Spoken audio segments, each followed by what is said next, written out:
সন্তান আস্তে আস্তে যখন কথা বলা শেখে, আব্বু ডাকতে পারে, আম্মু ডাকতে পারে, দাদা বলতে পারে, দাদি বলতে পারে, আল্লাহ বলতে পারে, নবী বলতে পারে, তখন কথা বলা যখন শুরু করে দেয়, পিতামাতার তখন এক নম্বর কাজ হলো সন্তানকে প্রথমে আমার আপনার রব কে, আল্লাহর পরিচয় করিয়ে দেওয়া।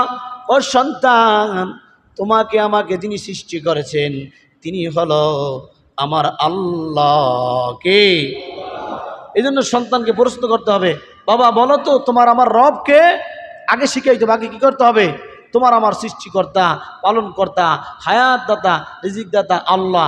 সন্তানকে বারংবার তালিম দেওয়ার পরে কয়েকদিন পরে জিজ্ঞাসা, আব্বু বলো তোমার আমার রব কে? সন্তান বলবে আল্লাহ। কি বলবে? মরার পরেও কবরে 3 প্রশ্ন। কয় প্রশ্ন?